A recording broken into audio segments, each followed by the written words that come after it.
This podcast is sponsored by nobody.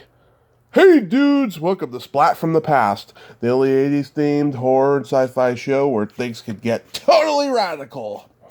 Now today, I will be welcoming Robyn Flanery. Robyn is the sister of Sean Patrick Flanery, and she is an EP. She is a filmmaker, and we're going to talk today because in 1981 she was an actress, and she was in the Slasher Comedy Spoof classic Student Bodies, which is celebrating its 40th anniversary. You may remember that movie. It used to be on Comedy Central and USA Up All Night to infinity back in the 90s, and it's going to be wonderful. I can't wait. This was such a unique. This is going to be such a unique interview because I have talked to people who started out in acting and then went to something else, but not quite like this. She's from New Orleans. She's from the South, Louisiana, at least. Maybe not even New Orleans, but Louisiana. And it's going to be an interesting interview, and I cannot wait. So, here is my interview with Robyn Flanery. Hey, Robyn, welcome to the show. How are you today? Hi, thank you so much. It's great. How are you today? I'm good. I can't tell you what a great honor this is. Thank you so much for taking the time today. Oh, the honor is all mine, really. Thank you. My pleasure. So going back in time, you of course are the sister of Sean Patrick Flanery. Did you yourself gravitate towards the crazy world of movie making early on in your childhood? Well, actually, no. It's a weird way this all started. One of my friends, I graduated from high school when I was 17, right when the movie Student Bodies was made. So a friend of mine said, "Hey, Robyn, you have a car. Can you take me to an audition after school?" I go, "Okay." So I just drove over there, and I was waiting in the lobby, and Gary Chasen, the casting director, came out and said, "You, come in." I go, "No, I'm not auditioning for this. I just brought my friend Stephanie." And he says, "No. I just need to ask you a couple of questions regarding your friend." So, manipulated me to go back. And then they said, "Hey, just, for giggles, would you scream for us?" So I screamed bloody murder. And they said, "You're really beautiful, and we really want you for this part." And boy, did it make my friend mad, but I went ahead and took it. And I never wanted to be an actress again, really. Mm-hmm. But my brother went out to California and became a really famous actor. So yes, I stay behind the camera the whole rest of the time, and I do mostly directing and production, and I'm an editor. So that's how it sort of started. Weird, really weird. It is really weird, yeah. Did you at least do any school plays when you were in school early on?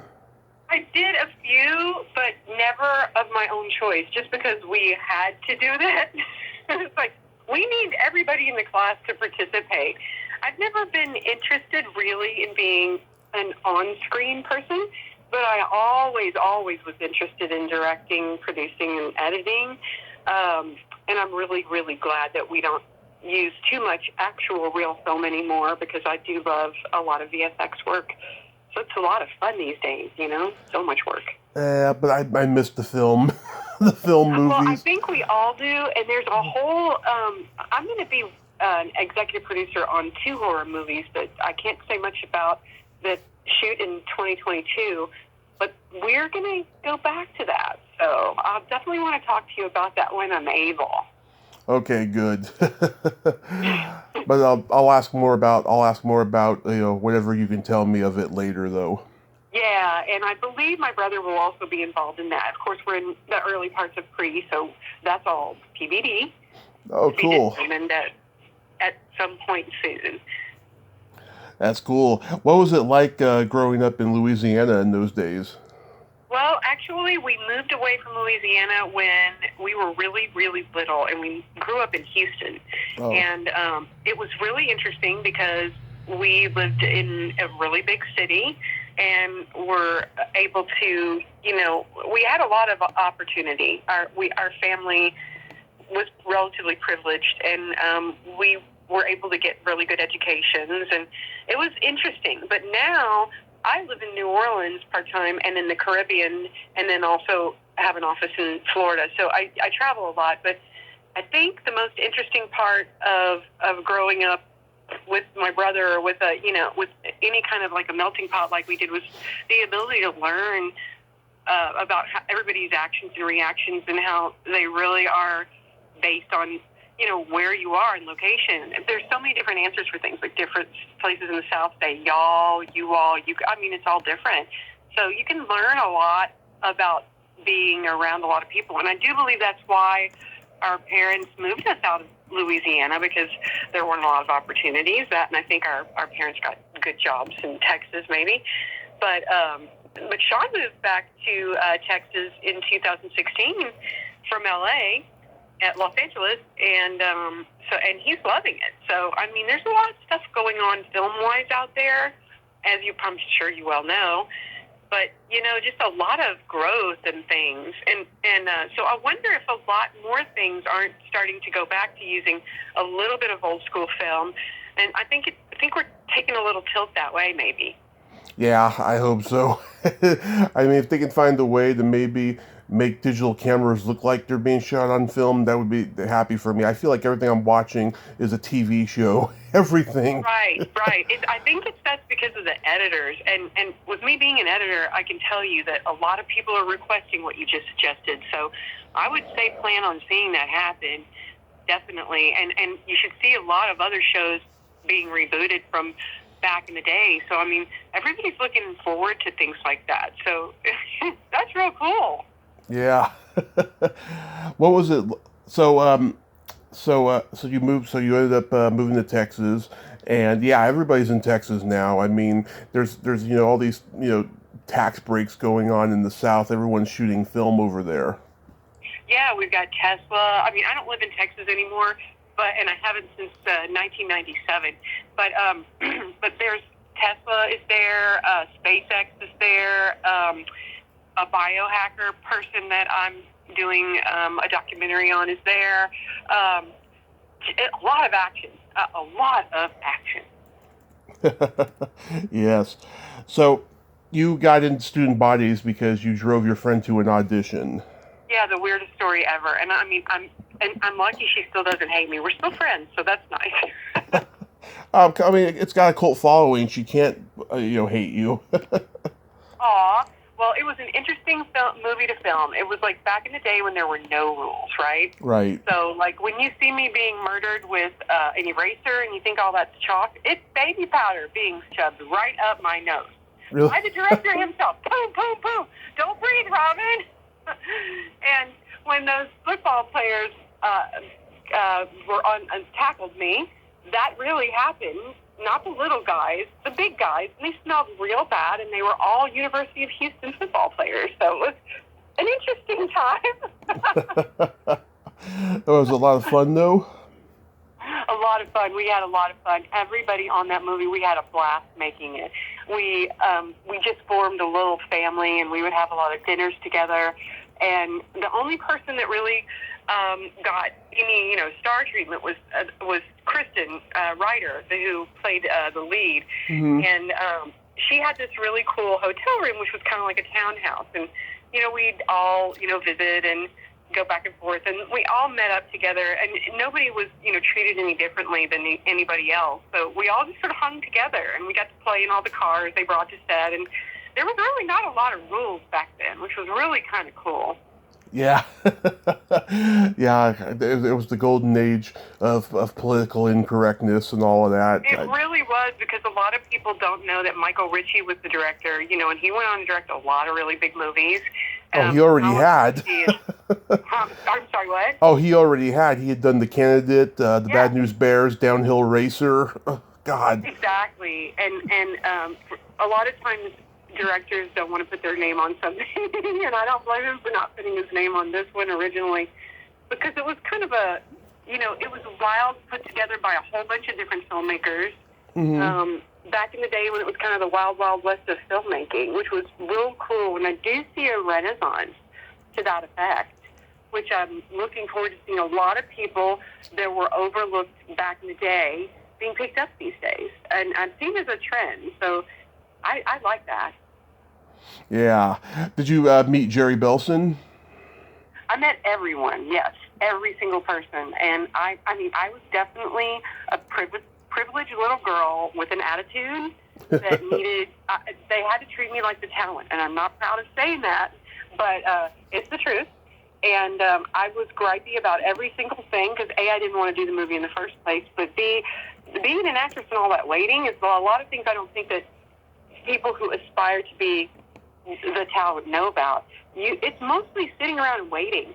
And I find that when people are really, really good at their craft, they like that time because they know that the longer you get to study a character, the more you can make changes in that character, and it adds depth. But I didn't know that back then. I didn't want to know that back then. I was a little kid. And now it's 40 years later. I'm 57. And I'm so thankful for that experience because it taught me what to do and also what not to do ever again if I ever want to work or continue to work. Yeah, this was long before the Wayans brothers did Scary Movie. It was a way ahead of its time. I think the only other slasher parody at the time was Saturday the 14th with Richard. We played a double feature with those guys all the time, and I can't tell you the amount of times that they would call me and go, "Hey, Robyn, you have to show up at a blah, blah, blah location theater, and then we're going to pile all of you in the cast in the back of a hearse again, and y'all are all going to pile out in front of the camera." Yeah, that happened. And no seatbelts, no nothing, just show up and pile in. This movie opens with the disclaimer, this film is based on an actual incident. 26 horror films were made last year, and none of them lost money. I know. I love the captions in this movie. It's really funny. This movie really stands the test of time, doesn't it? It sure does, you know. I mean, I saw it, you know, on USA Up All Night and Comedy Central ad nauseum back in the 90s. It was always on. I mean, you must have gotten a lot of residuals during that period. Oh, no one got residuals, honey. We didn't get really paid for that movie much. I think the majority any of us made was a couple $100. Literally, seriously, no joke. That's right, yeah. Yeah, yeah. I mean, I think, you know, and they didn't even bring up money to us prior to hiring us. Nor did any of us really know when the check would actually happen. Now, I think Kristen might have known that because they got her from Arizona, and she was hired. She was the only person that was hired prior to us all, like, getting hired in the moment. And then they did replace a few actors during the course of the show. And some people have gone on to do really, really well for themselves, which is awesome. I never saw anybody else in this movie again other than Joe Flood. Yeah, Joe Flood. In fact, that horsehead bookend scene, we all stayed with him. He was really method, and he wanted to act that out all day long, which we watched him do, and it was really interesting because we had University of Houston as our set for at least 2.5 weeks. So all of those things were shot there. So they let us run free in the campus, and we were able to use all of the rooms. So, you know, we didn't really have to have a whole lot of department people for props or anything like that. What you see is kind of what we found. Mm-hmm. Pretty cool. Yeah. Yeah, and then there's that one girl in the movie. She was a little bit younger than you guys. She's a politician now. I don't know who that is. Oh, gosh. Yeah, Rami? Did she play a cheerleader? I'm trying to remember. I saw her. I saw her name, and turns out she was in politics now. Wow, I'll have to look that up. I know Sarah Eckhart and I were really close. She also played a prom queen Ken. She was really, really adorable. Mm-hmm. And I don't know what she's doing now these days. I think that the girl, her name is Rami. I saw her in a couple of episodes of one of Sean's shows, either Dexter or The Dead Zone. She's done a lot of, little character actor jobs here and there, and maybe done very well for herself. I don't know. I don't really hire a lot of actors, so I don't know. But, I mean, I think that was a jumping off point for a lot of producers, though. Yeah. God, there's so many hilarious scenes in this movie. You know, um, that the one scene where what's her name's in the principal's office. She says, "My mother always told me sex was bad, except with my father, but I everyone know. else is great." Oh, no, this is great. I know that was so funny. And a lot of the times, we didn't have really a script per se. It was all like, y'all are going to do this, go in there and say this. And now y'all say this. And now we want you to say this. And then it would evolve. So it was a lot of improvisation. And sometimes if we didn't have the right light, we would switch scenes and all, that's why nobody, and also the reason that nobody changed outfits really very much is because it was all supposed to take place in the same day and they didn't have a wardrobe department. Oh boy. I know. We didn't really have hair and makeup people, just people who'd show up randomly and go, yeah, you need this, you need that, or you don't need this, you need that. It wasn't like a trailer situation or anything like that. It was really interesting. It was the most interesting film experience I've had I've been on more than 53 film sets now. Yeah. So I can tell you that one was definitely the most DIY I've ever seen. It's some of the most famous people ever, behind the scenes. So the upper tier crew was really on the ball. Yeah. Oh, in the football game scene, there's that hot dog vendor who's like squirting mustard in people's faces and then throwing Dr. Pepper in the face. That's like very airplane-esque, It was so funny because that guy was really into it. So it was just like, hey, stand up and keep doing that, keep doing that, keep doing that, keep doing that. And, if there were scenes where we were all walking away and down, and we're like, how's this supposed to work? And that part was so funny that we kept having to do that over and over and over, and more people wanted hot dogs because we didn't have any food on set. So that's why it lasted a whole day to shoot that. It was really funny, and everybody's hair was, you'll notice, like, I think in one of the scenes my hair looks perfect, and then the next scene it had rained and my hair frizzed up, and I was walking, and you're like, why is her hair not done? Well, we didn't have any hair people, and we had all gotten rained on, so that's the reason.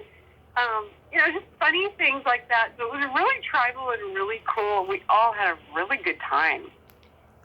Yeah. Oh my God, I love that. The principal's got that tattoo. I love New York, and he says, "That's funny." All these years later, I've been he says all these years I've been naked under these clothes. I've been naked under my clothes all these years. I know those two were really, really funny. There was so much psychology behind each character, and like everybody that I know that's been interviewed for this has always said, "How do you think they came up with that?" Frankly, I have no idea. Probably just from being a kid and watching a lot of scary movies. Well, that's how we come up with it, But it's things you always think, like the call that comes from inside the house, heavy breathing, worried about everything as a teenager, what goes on at school, social problems. I mean, it just covers the gamut. So we all really enjoyed it. Even people like me who didn't even really want to be there, I really liked the tribe feeling of that part. It was really, really fun to make, and I think that comes out in the show. And even the part where all the girls took off their tops, like, even me in the locker room. Right. They didn't ask us or give us releases for that. We were all underage, and that was okay back then. So, if people come and say anything about it, and they've asked me about that, particularly for years, I'm like, yeah, we all felt really comfortable, and it was not a big deal. So I still feel that way today, and so sometimes not everything is bad. Yeah. Oh, good thing I never had the incentive to play with myself during that scene. I would feel... Well, it took all day, and I think a lot of people like it. It's like, can we get that from a different angle? Can we get that from this angle? You do this, you do that. We're like, sure, no problem, Yeah. Like you say, we used that locker room to change in, like, so many times, and we had, like, two costumes, like our prom queen outfits and our regular outfits, because it was the same day. So that's all. It was real cool. Yeah, I would have felt disgusted, and yeah, you're right. Sarah Eckert, she's in politics. Oh, Sarah's in politics. I will have to look her up. She was just a delightful human being, and we did stay in touch for years, but sort of lost track. I guess I had kids. My daughters are 28, 25 now, so you raise kids and you sort of don't hang around with people in your youth anymore. But I will definitely get back in touch with her. I'd love to see what she's doing and reprise something with her if possible. That's interesting to know. Thanks for telling me. Oh, absolutely. Yeah. I thought that was, at first I was thinking about maybe reaching out to her, and I was like, nah, she's in politics. She probably doesn't want to, Oh, she might love it. go back. Very talkative before. And she went to HSPVA, which is the Houston School for Performing and Visual Arts. Mm-hmm. So she is incredibly talented. And, I mean, she really showed up professionally to be in this movie. I mean, I tried to follow her lead, but I was a Z where she was an A, definitely. Yeah, maybe I'll consider it for Halloween. Who knows? Oh, sure. Yeah, that would be real cool to get the whole cast together to reminisce, because we did have a lot of fun. Now, you two are the only ones I can find. I haven't looked for anybody, but I mean, I'm on IMDb Pro, so I'll check anybody out if I can, and I'll send you some links if I have any information for sure. Okay, cool. Yeah, I did not know for the longest time that Richard Belzer was the Heavy Breather's voice. Yes. Yeah, that is so hilarious. I mean, God, he was popping up in a lot of things back then. Well, yeah, but that voice was just like hilarious, and it all started because like he called somebody as a joke. This is from what we all heard on set. Mm-hmm. It started as a joke because the guy who played the guy that played Malbert, the Stick, was a person that was found, during the production. So the voice wasn't the same, but the breathing is supposed to be kind of the same. But this is people making jokes about other people on set, and that's sort of how the genesis of that took place, and it really played well. So, and it was real funny to everyone. So even to us, we were getting made jokes of. So it was really funny to all of us. I mean, I think back then we had better senses of humor than we do today. Yeah. Oh, I think it's going to come back. Once everyone realizes how stupid everyone's being politically, it's going to come back. I think so. Well, people, we should just get along. Gosh, we all have the same destiny. Let's enjoy it while we're here. I'm politically incorrect always. I don't care what the consequences are. I will always be me, and everybody can kiss my ass if they don't like it. That's pretty much me. I'm kind of apolitical. I don't really involve myself in any of it either way. I just sort of like making movies and documentaries, and that's what I do. So I'm sort of like my head's in the clouds working constantly. I just recently, funny that you mentioned Sarah being in politics, because I just recently turned down doing a promotional ad campaign for an aspiring politician because I'm not involved in politics at all, really. But yeah, it's an interesting game for sure. It is, yeah. Did you go to the rap party for student bodies? Yeah, everybody did, I think. Mm-hmm. I think everyone went and got as drunk as they possibly could because there was free food and booze. Of course. At least that's what I did. So I can't attest for everyone else. I'm pretty sure that's how it went down. Yeah, was there a screening? We did have a screening, and it was called the premiere. And we had several screenings, and then we had a bunch of looping to do, and other people to go back and forth doing that because they did the looping in a different location. So not a lot of the actors did their own voices for looping. And then we had a premiere, which was in Houston, Texas, at, I believe it was called the Sharpstown Movie Theater back then, but I don't even think it exists anymore. And that was the first time we had to drive all up in a hearse and all pile out of it for the TV cameras, the news cameras, to give us coverage. But that's sort of when I saw it first in its entirety with all of the edits and sounds and everything ready for press. But I'd seen snippets before that, but, we didn't have the internet back then. So, right. A screener was not the same as it is now. It's like you have to show up and everybody's all together. Whereas now, even if you're voting for the Academy, you can get a screener tab and see it at your house. It's no big deal. But things were way more sociable back then. Everything was social. Everything had a social construct attached. So that's why it was way more fun. So you could be politically incorrect because you're not sitting there stewing inside your own head in your echo chamber. You're actually just like having fun with people in real life. Yeah. I miss those days, but they're coming back real soon. They are. So after you do that movie, did you go to college to study film? Well, I didn't go to college to study film. I went to college and studied architecture. Mm-hmm. And then I did years and years in architectural stuff for film and location. And then I moved to New Orleans and was heavy in the film industry here in New Orleans, and became the premier person who housed A-list actors. Since my brother is an actor, people thought, well, she knows all the actors. And yeah, I do. But it was like, well, so-and-so's coming to town. What do you have for them? So I got my real estate license in tandem with my architectural stuff, and I did locations and housing and made a real career out of that until I started making documentaries and things on my own. And since 2008, I've been solidly doing that. Nice. Is there anything of note that you've done that you'd like to mention that you're proud of? Well, what's playing right now is a documentary called Broken Worlds, The Island. It was on Amazon Prime for 2 years, and it just switched over to Hometown TV, which is a new streaming service one of my friends put out. So I just gave him my content. But it's a movie about, I also own a home in the Caribbean. Mm-hmm. And during the course of my life, I've had 2 extreme experiences with hurricanes. One, Katrina, New Orleans. Right. The other one, Maria, in the Caribbean in 2017.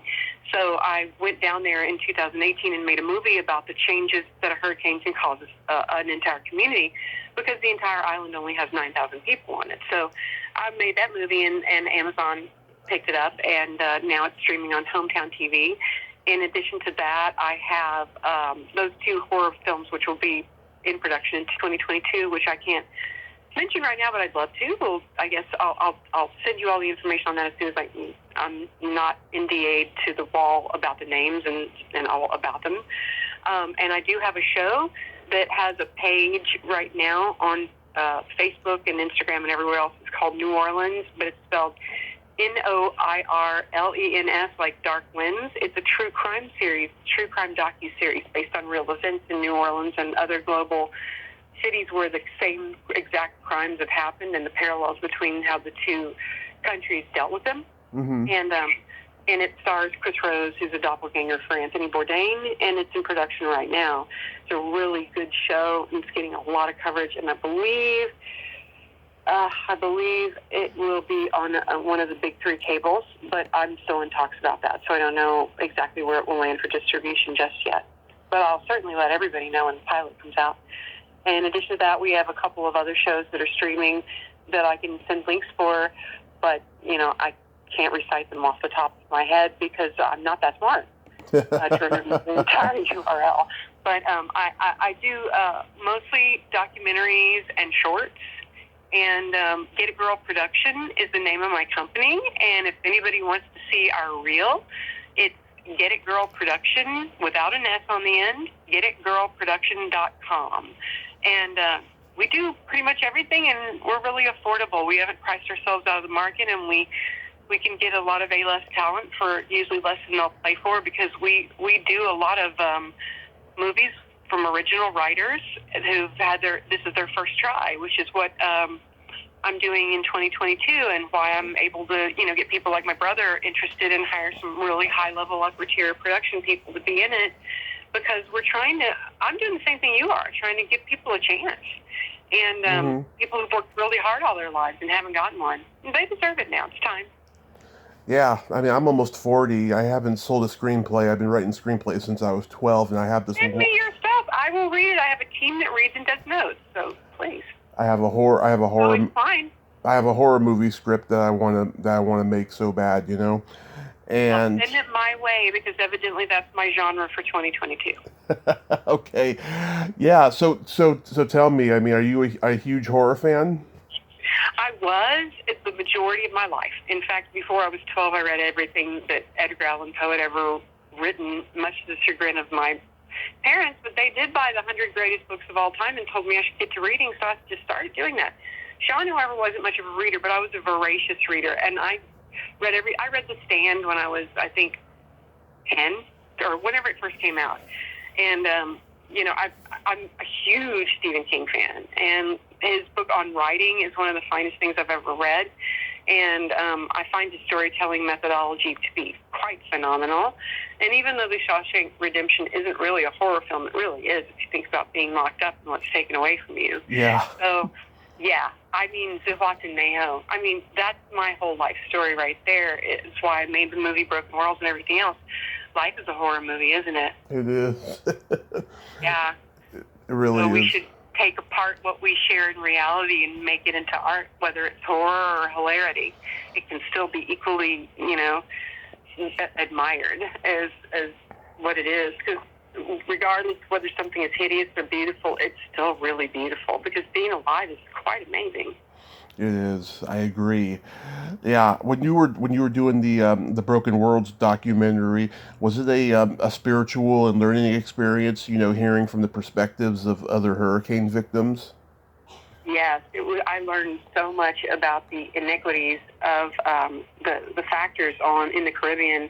How there's really no middle class. You're very wealthy, or extremely poor, and the education level drop off is just so dry. I learned so much, and I learned how to speak another language, and it changed my life. So yes, I think any chance you get to go make a film and you don't use it as a learning experience, it's just wasting your time. Anything you can do in life is really a learning experience. Look at it as such. Even bad stuff. Like, for instance, a lot of people don't know this, but I have a very serious illness, the terminal illness. And I don't let it get me down. Yes, I have to go for treatment. Yes, I have to do all the things. But am I worried about it? No. Why? Everybody's going to die, right? So I just keep going. And that's what most of my interviews these days have been about. It's like, Robyn, wow, how they told you were going to live 5 years in 2015 and you're still here. Yeah, life is pretty magic. People can do things. There's a lot of people are stronger than they think, and I think through film and people who have been challenged with health issues or other really strong traumas in their lives, they're some of the most intuitive and empathetic people on earth. And I read a lot about you and your background, and I know you understand that. Yes. And I think a lot of people want to hear people's perspectives who've learned and lived through things. And I think that those people especially have the best stories to tell, which is why you don't hear very many producers say, send me a script, I'll read it. That's almost never said. But that's the reason I said that to you, because I did take the time to look you up. Oh, that's so nice, Robyn. That really is. Well, it's the truth, and it's the way it is. And, that's the way my family is. That's the way Sean is. That's the way I am. He might seem really hardcore in his characters, but he's just the same as I am. Yeah. Oh, that's so wonderful. Yeah. So, if I may ask, what illness do you have? I have primary biliary cholangitis, which is an autoimmune disease of the liver, which is genetic, which causes you to have the same kind of liver breakdown as someone with an addiction, but it's not caused from that. It just causes your liver to eat itself to death. And the only cure is a transplant, but for people who have the severe form like I do, that's even not recommended because of rejection of the new organ if it's not made from you. So I'm waiting for stem cell, for CRISPR, and that's why I'm doing the biohacking documentary. All circles back to one thing. So if you use your life to incorporate into your business, you can learn a lot of things if you just go at it from the aspect of learning, the ratio of learning. Wow. I talk to this woman every May. I do a month-long block of a podcast where I talk about sex for the month of May. And last year I talked to this woman. Her name's Dr. Linda Mona. She's been in a wheelchair since she was, I want to say, 6 years old because she has an autoimmune disease. And she has been so inspirational. I mean, that interview stayed with me for about 24 hours after I did it.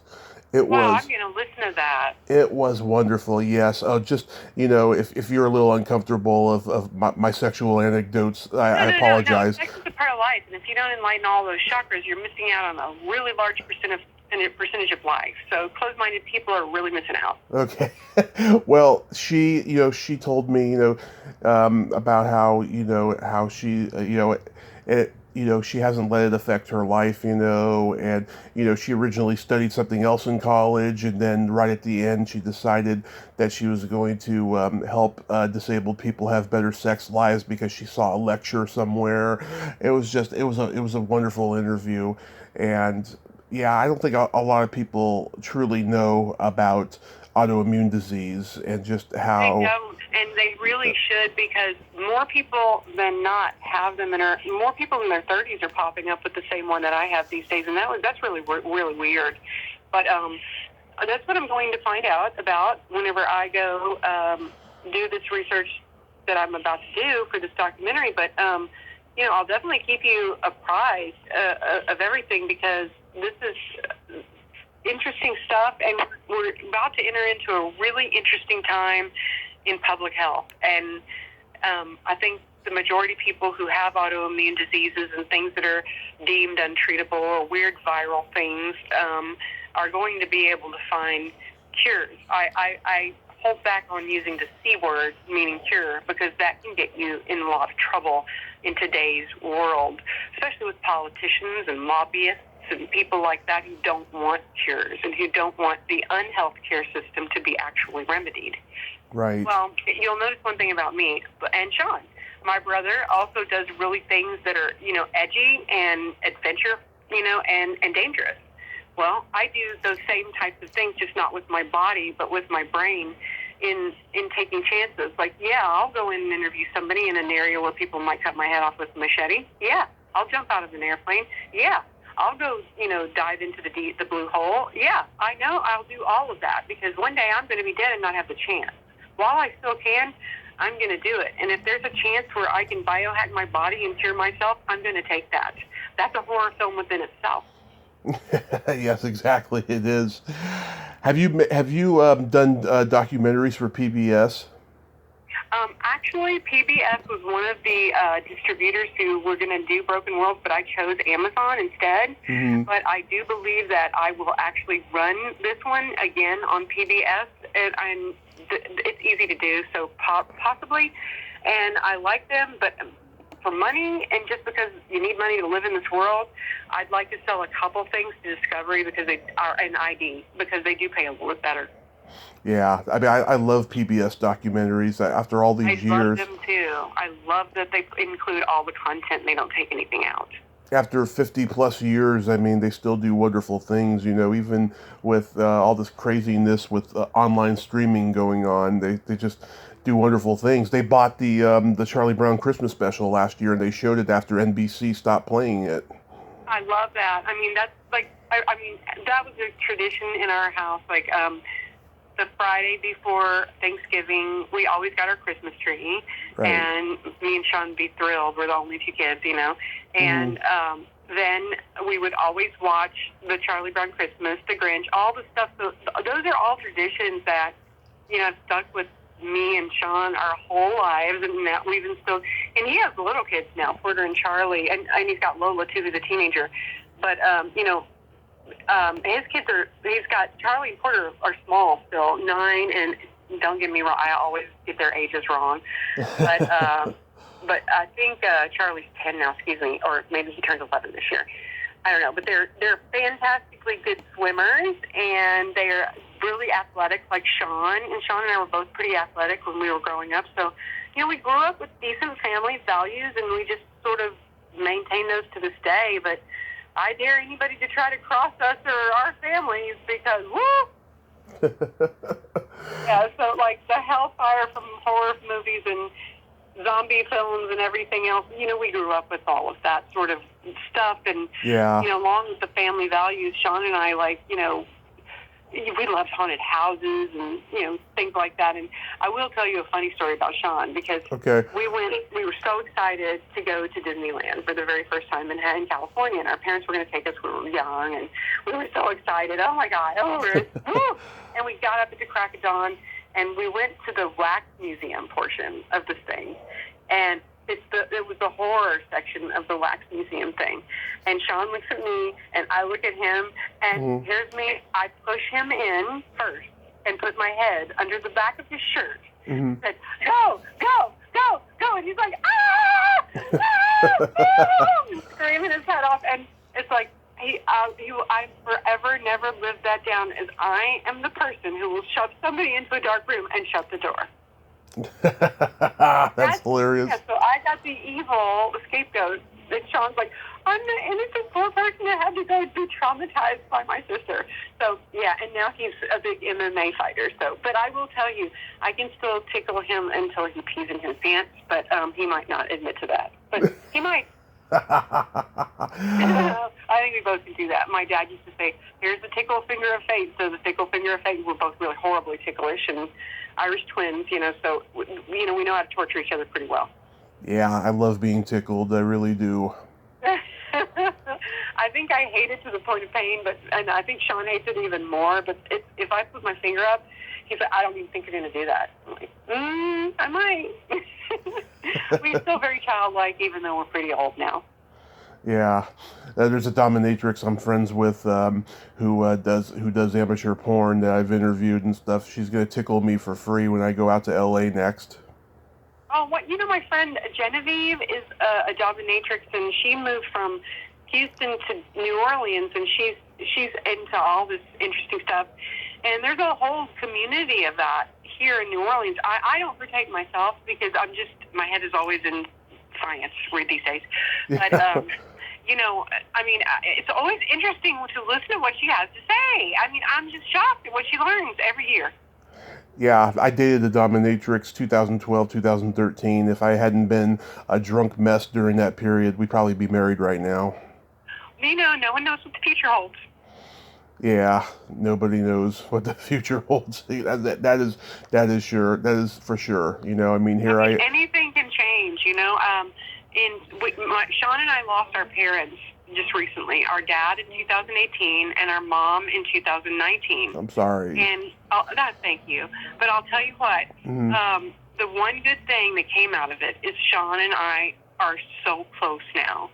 And prior to that, we weren't really because, family can do a lot of weird things like divide and conquer for different reasons. And our parents were wonderful, but they both had different families. So there was a whole lot of people to go through to get everybody together.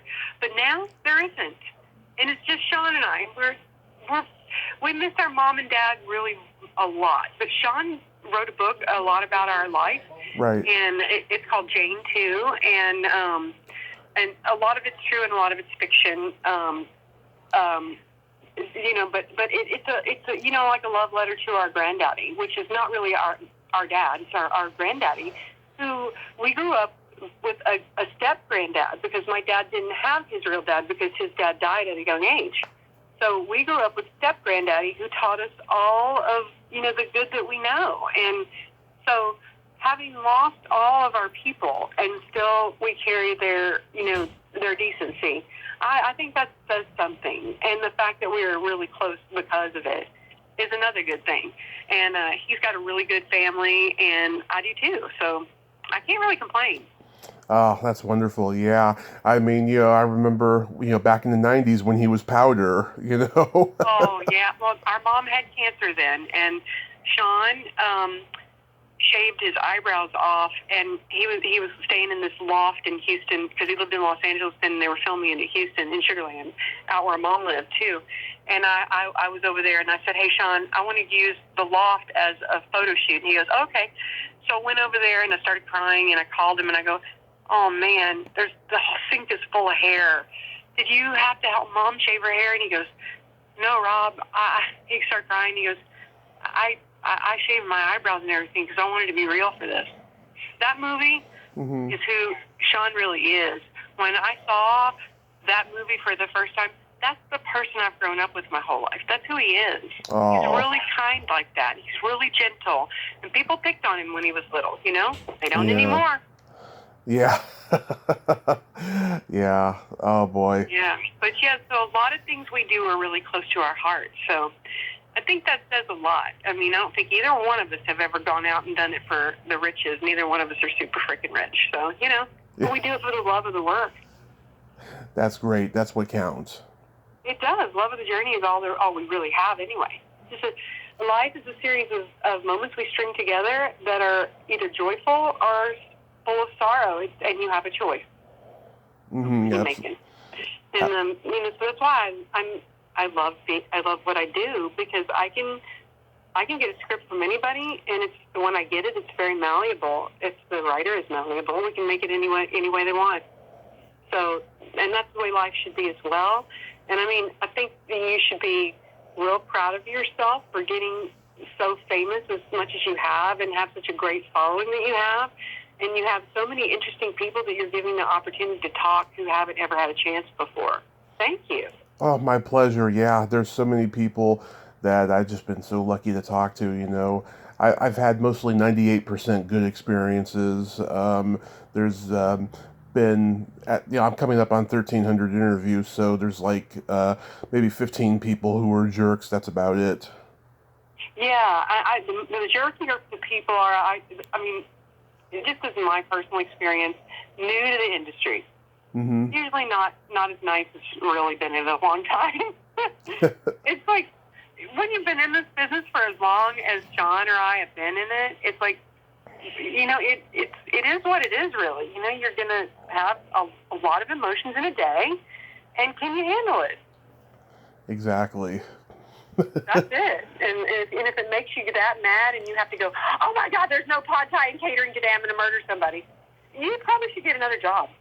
Exactly. That actually happened on a set I was on. So yeah, I'm just repeating out loud things that were real. But yeah, it's been really enlightening. I haven't thought about student bodies in many years. Like the last time I was called up to do something about this was a whole bunch of people wanted autographs for some reason, and I was like, okay, I have no idea why you want mine, but all right. But it was a really fun time to be had on that movie, and it was, I think, in my producer mind these days. In fact, I was talking to my manager about this the other day. Mm-hmm. He's like, it would really be great if they would reboot a movie about y'all all being grandparents and your kids doing the same exact thing. I'm like, oh, please. But yeah. That could be really, really funny, but it could also be really, really awful, depending on who writes it. I'm not a writer. I'm not even going to go, never. You'll never hear me say, hey, could you please read this for me? No.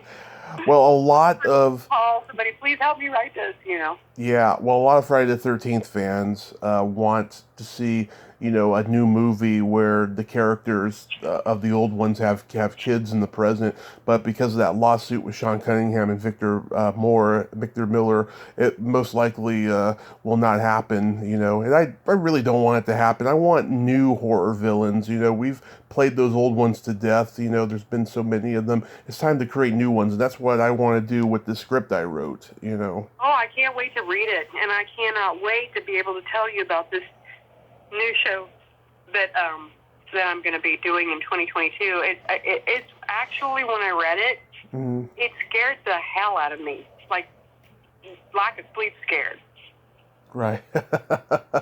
Nice. And that's rare to do to me. I mean, I've read a lot of really weird stuff, and I've seen a lot of really, after Katrina, for instance, I saw someone close up blow someone's brains out in front of me on a wall. So, I've seen a lot of trauma in my life, but that script, it is really terrifying. Psychological thrillers are woo. Yeah.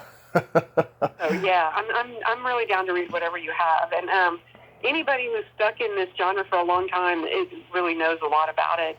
But I think some of the methodology to the way stories were told back then in the 80s and 90s right. should be reapplied today, because a lot of the fast pace, the beats are off on horror, I find. Yeah. You really have to do the backstory, and you have to, in my opinion, I think that there are some things where they can just be extreme like that. But the old school horror, like the old black and white movie, The Haunting, before they made any other ones, before they made The Haunting of Hill House or anything else, that old black and white movie still scares the living hell out of me. And you don't really see anything. Yeah. It's all about how your mind treats you. So I love that sort of thing, and I love Alfred Hitchcock, and mm-hmm. I love Friday the 13th. Who didn't? That was what we grew up with, or what I grew up with anyway. And, I love it all, really. So I guess even though I say I'm not that much of a horror fan, I guess maybe 70% of what I watch is horror. Right, yeah. I'm a horror purist, and so for like the 80s, that script that I wrote is like that, Yeah. Well, I'm even more intrigued now. Please send it immediately.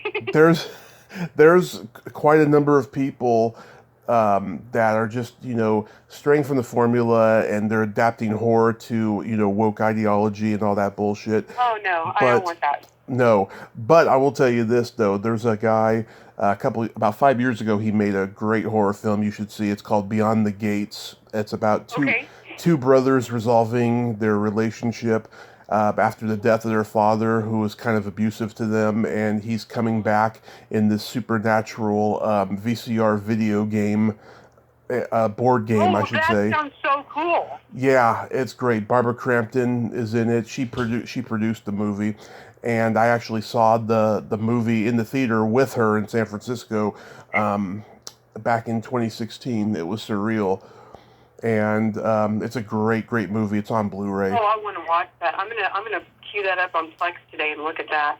That is a great idea. Yeah, I mean, I think that those types of movies are some of the best. I mean, wow, you sound like you had some really extremely awesome experiences with film making and watching films with the creators. That's one of my aspirations, is to sit and watch movies with the creators and hear what they have to say about them. In fact, that's one of the documentary ideas I have. So whoever's listening and who wants to steal this idea, there's enough room for all of us, because not all of us like the same movie, so go on. But that's something I really love, is to hear, how'd you think of that? And what does that mean to you? And right. all of that, because there's always something that we don't know. And storytelling process is awesome. And everybody can do it so differently. People's brains are so different. So that whole woke thing and all other stuff, to try to divide people into only two groups, is weird, because if you really give people freedom of choice, you don't just give them just two, do you? Yeah. You don't say, would you like a banana or an apple? You go, what do you want? Exactly. Right? Yeah. So that's a big deal, and a lot of people don't understand that freedom of choice isn't yes or no. There's a whole lot in between the yes and the no. Yeah, I don't get it. Well, Robyn, there's a secret silly game that I like to play with my guests, and it's a series of silly slumber party questions. No win or lose, just pure fun. And how this works is, I ask you the question, you answer it, and then you ask me the exact same question, and I answer it, and you can comment on answers. Okay, that sounds fun. Okay, we kind of know the answer to this already. Robyn, are you ticklish? Oh, yes. Yeah. Are you ticklish? Yes, very ticklish. Where's the most ticklish part on your whole body? Oh my God, it's got to be either the soles of my feet or right around my belly button. Soles of my feet, underarms. And I think underarms is Sean's, I think. That's where I can usually drop him. Yeah. Or at least I could when we were younger. Yeah. Maybe too old to do that to each other anymore, who knows? What's your favorite part of the body? It could be anything. Eyes. That's popular. What is your favorite part of the body? The belly button. Belly button. Wow. Well, I mean, you know what? I have not done much belly button exploration, except for when I was pregnant with my second daughter. It decided to pop out the other way, and it looked like a giant knob. Yeah. And my entire family made fun of me. Interesting. I love the Audis. I think they're sexy. Oh, I have many pictures of the Audi when I was pregnant with Sage. Oh, and my oldest daughter, Gray, is a software engineer in the Pacific Northwest and a video game designer and developer as well. So, sky's the limit. Our family's just a bunch of creatives. Yeah. You could send me one of those pictures if you want. I will. And you'll be like, ah! What color are your toenails painted? They are silver right now. Nice. What color are your toenails painted? Right now, they are light pink. Really? Well, you should think of putting polka dots on them, because my favorite camera guy always puts polka dots on his ring finger, and he changes them to polka dots or stars. I love painted nails on guys. Yeah, I mean, I like to go elaborate colors, and I like to use sparklies. I'm not so much a polka dot guy. Glitter. Glitter. I like it. Yeah, even though it can get all over the place and it's excessive, I love the way it looks. you know. Oh yeah, and then they have edible glitter now. I use that a lot in the Caribbean because we don't want to kill the turtles, you know, so Yeah. we do that. What would you say is your best personality trait? I'm positive usually most of the time. You are very positive. Thank you. What is your best personality trait? I have empathy, but I also have no filter. I love that. I like all those things. Like, those are the two other things that I am too. I've checked. Have you learned to check your empathy so you're not giving everything away all the time? You mean in terms of being walked upon? Yes. Take advantage of? You know what I mean? If you're an empath yes. like me, you're like, yes, somebody probably sucked everything out of you before, and now you finally learned how to keep some for yourself. Oh yeah, I know the difference between toxicity and non-toxicity. Yay. So good. That's a hard place to learn how to get to. It took a long time, it did, yeah. I think it took me 54 years. So it's fairly recent.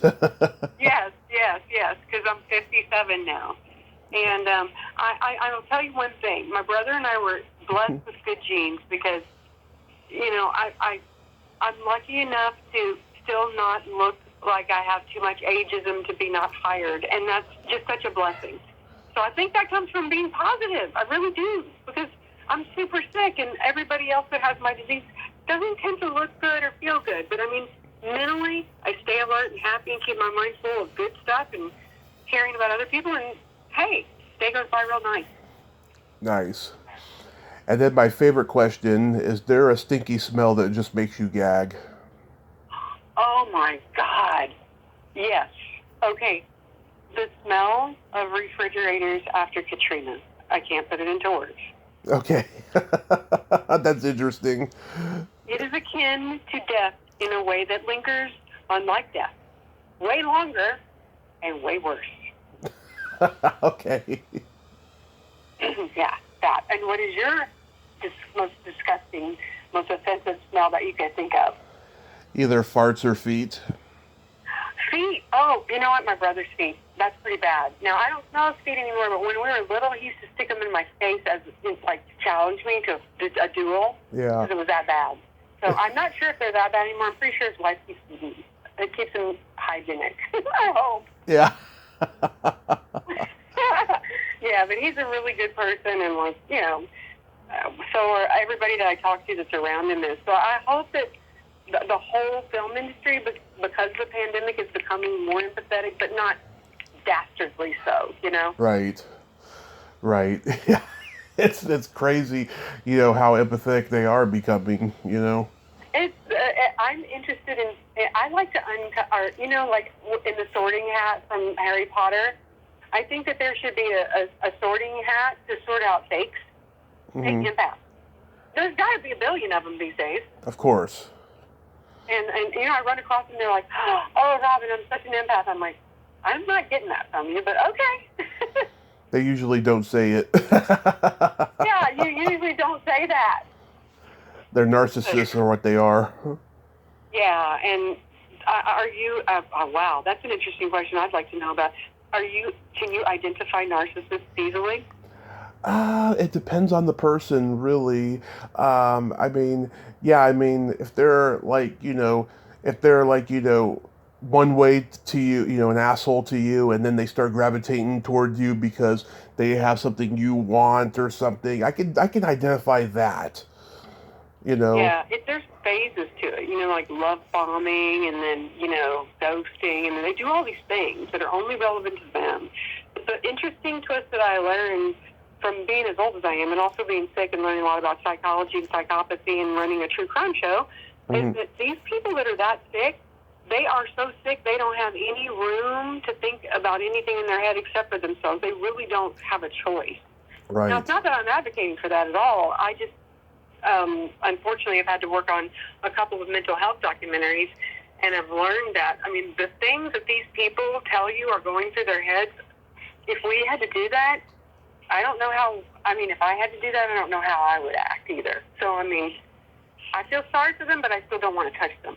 Right. I mean, there's some I've met that actually I can tell that, you know, there's parts of them that are very good people, and they're stuck in a pattern I guess they inherited from their parents. It is, but I mean, I love to dissect the psychopathy of a screenplay. So expect that whenever I read yours, because I will want, like, I love to analyze the mental illness of horror film characters. It's so cool to do. I mean, you could literally do a thesis statement on this. Right. An entire PhD resource study on this, and probably have somebody try to teach you how to biohack it out of yourself, you know? Exactly. I mean, we could talk about this forever, about crazy sci-fi horror movies, but, you know, that's a whole different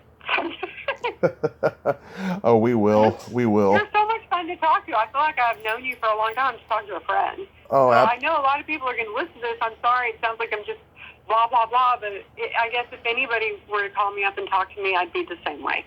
Oh, no, there's hundreds of episodes out there where I'm having conversations like this. These are my favorite ones because cool. I feel so comfortable, at ease, and just I feel like I can talk about anything with the person and stuff. So, no, this has been really wonderful. And before you go, I'd like to tell you a couple of my dirty jokes. Okay, great. You know the difference between a golf ball and a G-spot? No. A man rather spend 20 minutes looking for a golf ball. Oh my God, that's true. Yeah. I know for sure that's true. Yes, we all do. What do you call a boy that doesn't masturbate? Dead? A liar. Yeah, I was thinking dead. You know what I think we should do? Huh. I think we should get a tribe of your favorite people from back in the day. Make a movie. I can find financing. That's what I do. Well, that's what I want to do with that script. You know, there's a Send couple. it to me. I will. Give me your email in Messenger. Yeah, I'm going to send it to you right now. Okay, and I will send it to you, and then you send me your belly button. I'll send you my belly button. My dad took this picture and told me I looked like one of the starving children in Ethiopia. I was 8 months pregnant, and my belly button looks like a knob. That's so awesome. It's a lot. Well, Robyn, I thank you so much for coming on today. This was so much fun. It's been a blast. Thank you for having me, and I wish you the best of luck life has to offer. Yes, well, you know, we'll talk. You know, I'll send you that script and everything. It'll be Definitely. fun. We're friends now. We'll be in touch. Okay. Thank you so much. Have a great day. Stay safe. Okay. Yeah, you too. Bye-bye. Bye-bye. Well, there you have it. Robyn Flanery. Ain't she a sweetheart? Wow, what a great lady. She is Southern hospitality. I really enjoy talking to her. And let's see what happens in the future. Well, until next time, this is Tommy Throwback Kovac saying there's no shame in living in the past because the present sucks. Later, dudes.